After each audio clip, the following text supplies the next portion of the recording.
Brigada Balita. Si Pangulong Marcos naman, mga kabrigada, meron na daw mga pangalan ng mga kontratista na sangkot sa anomalya ng flood control projects. Brigada Maricar Sargan sa detalye. Ibrigada mo! Brigada Live Report. Ibinunyag ni Pangulong Ferdinand Marcos Jr. na may mga pangalan na ng kumpanya at kontratista na lumilitaw sa investigasyon ng gobyerno hinggil sa anomalya sa ilang flood control project na tinukoy niya sa kanyang ika-4 na State of the Nation Address. Sa ikatlong episode ng kanyang podcast, sinabi ng Pangulo na malinaw na may kapalpakan sa trabaho ng mga ito sa proyekto ng pamahalaan, lalo na sa flood control project. Kaya plano raw niyang ipa-blacklist o ipagbawal na ang mga kumpanyang ito na makakuha pa ng kontrata sa gobyerno. Inanunsyo rin ni Pangulong Marcos na kakasuhan ang sinumang kontraktor o opisyal na mabibigong ipaliwanag kung saan napunta ang pondong inilaan para sa mga flood control project.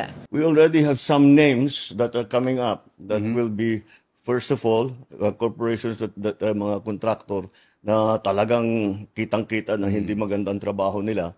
So, we will put them on a blacklist. Hindi na sila pwedeng magkontrata sa gobyerno. Number 2, lahat ito, yun na nga, kakasuhan natin. Sasabihin natin, saan napunta yung pondong ito? Saan napunta sa ganyan?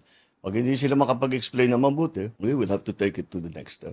Ayon sa Pangulo, kinuha na sa Department of Public Works and Highways ang listahan ng mga flood control projects sa nakalipas na 3 taon. Kabilang ang mga hindi natapos, mababa ang kalidad o hindi talaga naipatupad. Nilinaw ng Pangulo na hindi ang DPWH ang magsasagawa ng investigasyon, kundi isang hiwalay na grupo upang matiyak ang transparency.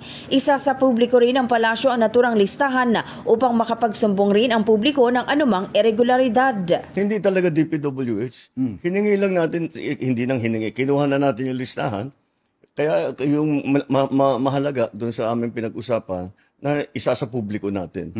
So malalaman ng tao, yung tiga doon, barangay 1, 2, 3, sasabihin, tiga namin yun, wala naman kami nakitang ganito Di isumbong nila. So that applies to anything, to all of the projects that will happen. I'm sure maraming magsusumbong dyan. Samantala, bukas din si Pangulong Marcos na palawakin ang audit sa iba pang proyekto ng gobyerno. Kasunod ito ng ulat ng World Bank na umaabot sa 20% ng taunang pondo ng bansa ang napupunta umano sa korupsyon.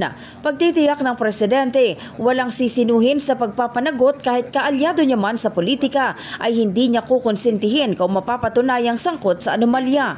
Sa huli, binigyang diin ni Pangulong Marcos ang layunin ng hakbang na ito ay panagutin ng mga responsable at wakasan ang paghihirap ng mga Pilipinong paulit-ulit na binabaha dahil sa kapabayaan at katiwalian.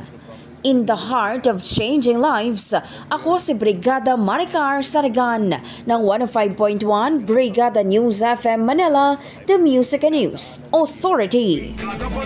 Ang bahaging ito ay hatid sa atin ng Maxan Mangosteen Santon Coffee. Max Healthy, Max Sarap.